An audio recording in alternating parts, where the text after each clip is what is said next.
Continuando com aprendizado de adulto, parte 3, eu sou a professora Eliomar. Aprendizado das ciências da saúde compatíveis com o cérebro do adulto. Então, qual que é a proposta dessa aula, né? Primeiro ponto, nós iremos verificar as características do aprendizado do adulto a serem consideradas na elaboração de métodos e estratégias de ensino. E o segundo, em relação às falácias do conhecimento. A pedagogia vem do grego paidos, que significa criança, que se refere à educação de crianças, né? Então, no caso da pedagogia da criança, tudo que a gente ensina para ela é novo, ela está descobrindo o mundo, ela aceita tudo que o professor diz sem questionar. Mas no caso da andragogia, que é o ensinamento do adulto, que é a arte de ensinar o adulto, sendo um modelo de educação que busca compreender esse indivíduo dentro dessa escola, rompendo com aqueles padrões apresentados pela pedagogia. Então, esse adulto ele tem um conhecimento prévio e ele vai comparar, vai questionar esse conhecimento prévio, né, com esse conhecimento novo que está chegando para ele. A aprendizagem e a memória são interdependentes. Isso ocorre porque a estrutura e significado do material a ser aprendido é dependente do conhecimento que já existe na memória, isto é dependente daquilo que a pessoa já sabe. Então, o conhecimento atual de uma pessoa, ele influencia a aprendizagem de novos conhecimentos e o modo como o material será organizado para retenção e recuperação futura desse conhecimento. Iniciando, pessoal, com o nosso tópico do estudo das características do aprendizado do adulto a serem consideradas na elaboração de métodos e estratégias de ensino. Então, nós trouxemos essa foto aí para vocês para a gente avaliar, né? Será que esse bebê elefante está tendo um problema nessa situação aí de atravessar o rio? Acho que sim, né? Então, possivelmente ele esteja com muito medo de atravessar o rio por conta dos problemas que podem ocorrer, né? Ele é um bebezinho, não tem experiência em atravessar o rio e a mamãe dele está ali ajudando, auxiliando, dando um apoio moral e se precisar de algo mais, ela está ali perto para resolver o problema para ele, tá? Então, essa mamãe elefante aí nesse processo, ela está auxiliando esse bebê elefante nesse problema dessa trajetória em atravessar esse rio. Então, a nossa primeira técnica de ensino a ser trabalhada é o ensino baseado em problema. Não sei se vocês gostaram, né, da minha foto sobre o elefante, mas eu achei bem interessante. Bem, esse tipo é baseado no estudo de problemas com a finalidade de fazer com que o aluno estude determinados conteúdos. Eu acho que aqui, olha, nesse momento, esse bebê elefante, ele já passou diversas coisas pela cabeça dele no momento onde ele colocou a patinha aí nesse rio para poder atravessar, tá? Então, embora esse tipo de técnica não seja simplesmente baseada na prática pedagógica, predomina também o aprendizado cognitivo e também a integração das disciplinas nesse tipo de estudo baseado em problemas. Bom, então vamos continuando então. A orientação para esse tipo de estudo, desse tipo de trabalho, né, de técnica de ensino, é que você traga antes um pouquinho um pouco do conhecimento que você acha que esse aluno deve saber. Então você traz um resumo, né, você contextualiza esse aluno nesse tema que você vai estar passando para ele e nisso você já abrange um pouco para que ele consiga se contextualizar ali dentro do problema, tá? Então, além disso, o que é importante em relação a esse tipo de técnica, né? É uma metodologia que a gente tem que entender que ela é formativa. Qual que é a diferença? O que significa isso? Ela é formativa à medida que estimula a atitude desse aluno para o conhecimento e não meramente informativa, como é o caso da prática da pedagogia tradicional, tá? Então, aqui no caso do bebê elefante, ele está sendo incentivado, tá? Ele teve todas as informações e está tendo todo o apoio da mamãe para que ele consiga atravessar esse rio, tudo bem? Mas isso deve ser ativo, ele deve querer também atravessar esse rio, porque se ele não quiser, aí a mamãe elefante vai ter um problema nessa situação aí, tá? Então, ela sozinha não vai conseguir fazer com que esse aluno, né, esse elefantinho, consiga atravessar se ele não quiser. Então, tem também essa parte muito importante da parte ativa do aluno, dele querer aprender.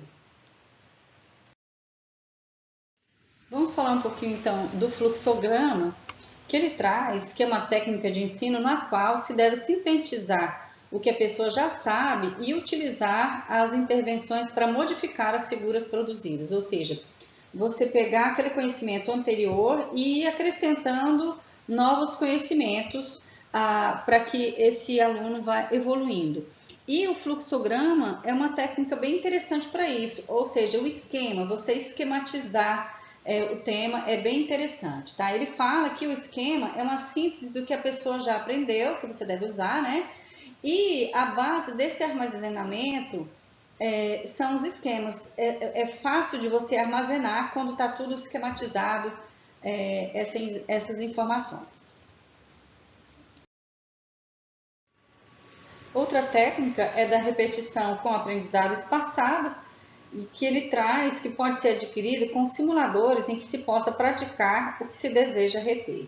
Então, é de tempos em tempos você realizar simulados dos assuntos mais importantes para que você possa melhorar, né, o aprendizado através dessa repetição. Então, gente, o adulto, ele tem necessidade de se envolver ativamente no processo de aprendizagem, ele é muito proativo, né? E essa repetição aumenta a exposição e fortalece essas conexões que estão relacionadas ao aprendizado no cérebro. Uma outra técnica de ensino é essa baseada em equipes. O adulto retém maior quantidade de informação quando o que está sendo ensinado está relacionado com o que ele necessita aprender. E algumas formas de motivar esse adulto é envolver o reconhecimento por pares, que seria esse reconhecimento aqui em equipe, tá? Bom, a orientação para essa técnica é que seja especificado claramente o que se pretende com essa atividade, estabelecendo logo de cara esse contrato daquilo que você está querendo trabalhar com essa técnica. Outra técnica é ensinar neurociência da aprendizagem e estabelecer metas individuais para esse conhecimento. A literatura indica que o ensino da neurociência da aprendizagem aumenta a autocompreensão, a autoeficácia, a motivação e a metacognição dos alunos, os quais podem torná-los mais autodirecionados. Então, pessoal, é isso. Ao saber como o cérebro aprende, os alunos podem definir melhor as suas próprias metas de aprendizado. Aqueles com objetivo de aprendizado manterão o crescimento pessoal e esses alunos fornecerão uma resposta mais positiva ao feedback e serão menos propensos a pular as tarefas desafiadoras. O aprendizado do desafio certo, ele atende ao equilíbrio entre a supervisão e a autonomia. Ele traz como orientação como sendo experiências associadas ao aprendizado, que deve ser difícil o suficiente para criar um desafio cognitivo, mas não tão difícil a ponto de desencorajar o aluno a esse aprendizado. Essa parte eu acho interessante, dessa autonomia, né? Que você tem que dar uma certa autonomia para esse aluno para que você não pode a sua criatividade. E eu achei essa foto bem legal, que ela mostra exatamente isso, a menina simplesmente com o cérebro abaixo, né? Desenhado de forma tradicional, e acima a liberdade que tem que se dar para esse aluno, para que ele crie novas expectativas, novas experiências, novos processos dentro daquilo que foi proposto para o aprendizado. Bem, Ele continua dizendo que o aprendizado e a retenção dessas informações são aprimoradas se tiver a necessidade do aluno se esforçar ao mesmo tempo que ele aprende. E além disso, ele vai lembrando as informações. E essa metodologia envolve uma retenção a longo prazo, ou seja, você vai gravar essas informações mais facilmente, por mais tempo, né, usando essa técnica. Bom, essa outra técnica, treino amigo do cérebro, é considerada pela literatura como coaching, né? Um papel importante de uma faculdade. Professores de sucesso tiveram treinadores que os empurraram para condições mais difíceis por meio de incentivo e feedbacks. Então, o coach ele é composto por 3 áreas. Primeiro, modelagem de papéis, motivação e feedback. No caso de erros, receber feedback construtivo de maneira e condição adequada pode atuar como uma experiência de aprendizado potente para os alunos que querem e têm interesse de aprender. Nesse tópico, ele já fala da importância da visualização, de você trabalhar o visual, né? Ele fala da visualização como uma poderosa ferramenta de aprendizado. Gente, as atividades geradas internamente a partir da visualização, elas têm a capacidade de conduzir esse procedimento de aprendizagem.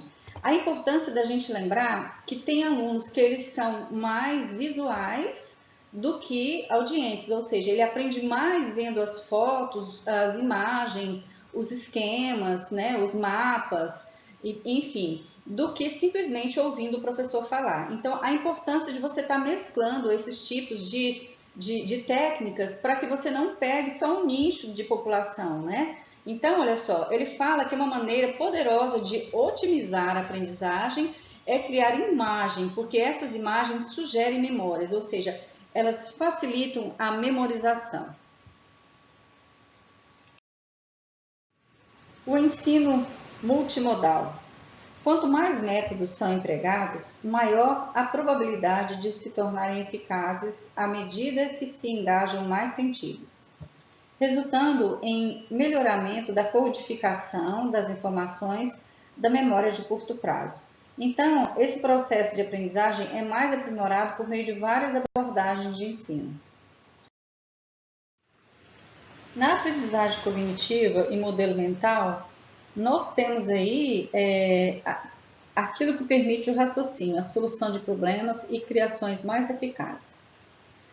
Um amador a caminho de sua experiência e um profissional ampliando seu conhecimento, em todos eles, a aprendizagem é composta por 3 estágios essenciais que envolvem várias partes do cérebro, as quais querem envolvimento ativo, chamado de codificação, armazenamento e recuperação.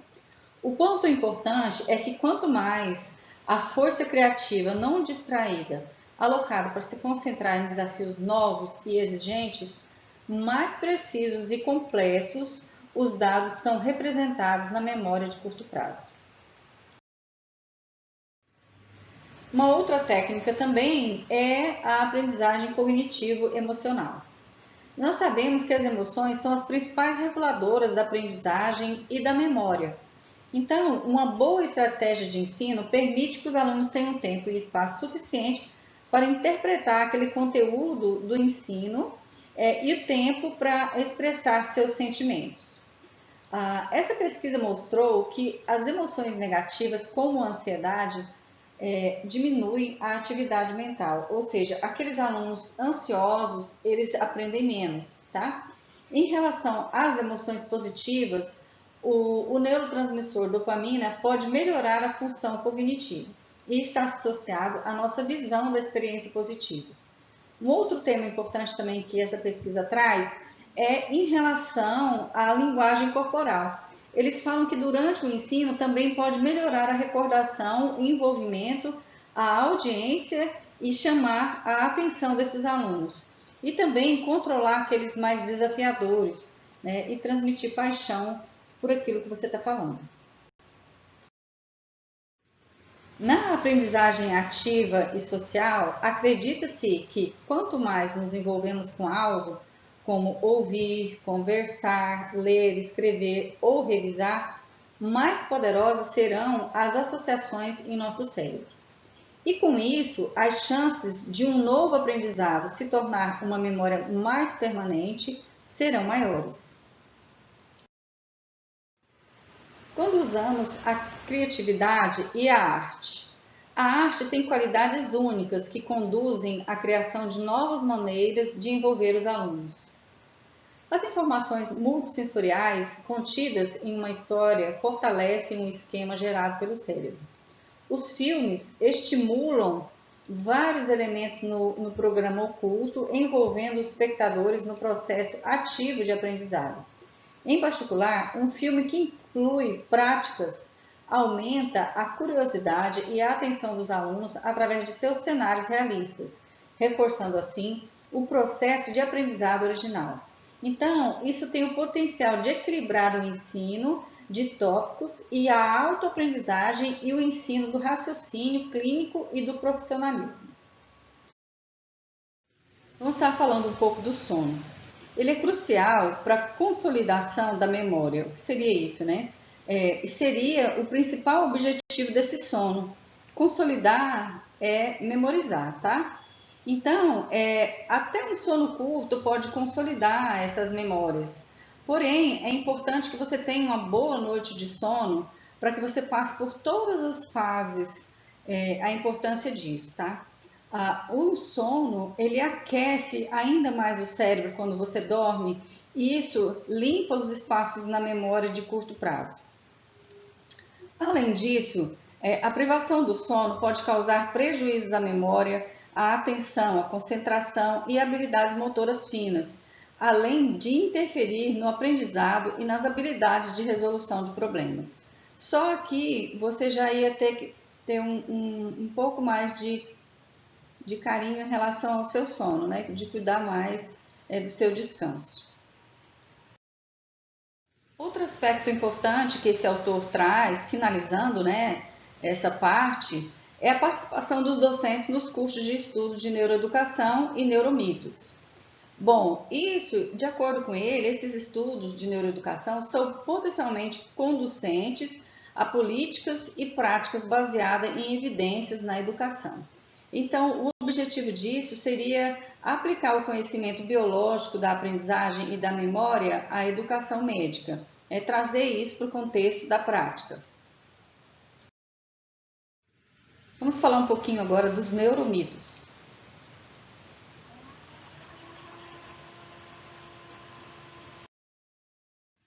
Vamos lá para o primeiro mito, né?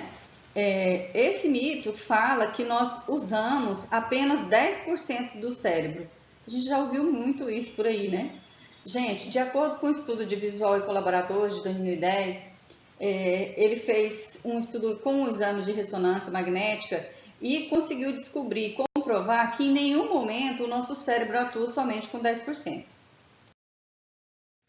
Um outro mito que nós aprendemos enquanto dormimos. Então, olha só, é impossível aprender novos conteúdos durante o sono, tá? Segundo Gás e colaboradores, essas informações são codificadas enquanto essa pessoa está acordada e consolidadas durante o sono. Então, ambos os processos são necessários para armazenar o conhecimento a longo prazo, ou seja, para que você aprenda, tá? Então, quando você está dormindo, essa mensagem, esse dado, ele está sendo consolidado, ele está sendo gravado, não que você esteja aprendendo, tá? A gente aprende enquanto nós estamos acordados. Vamos então para o terceiro e último mito, que seria o de que cada hemisfério trabalha de forma autônoma. No estudo de Lai, de 2015, e colaboradores, ele traz a linguagem como exemplo para desmistificar esse tema, né? Ele fala o seguinte, que o hemisfério esquerdo é especializado em muitos, mas não em todos os processos verbais, tomando a linguagem como exemplo, tá? E aí ele fala assim, olha, que alguns componentes dessa linguagem estão enraizados no hemisfério direito, como, por exemplo, a melodia, a fala, a leitura, né? Essa leitura nas entrelinhas Então, o que ele descobriu e o que ele veio desmistificar é isso, que os hemisférios, eles trabalham em conjunto, tá, gente? Essas são as nossas referências.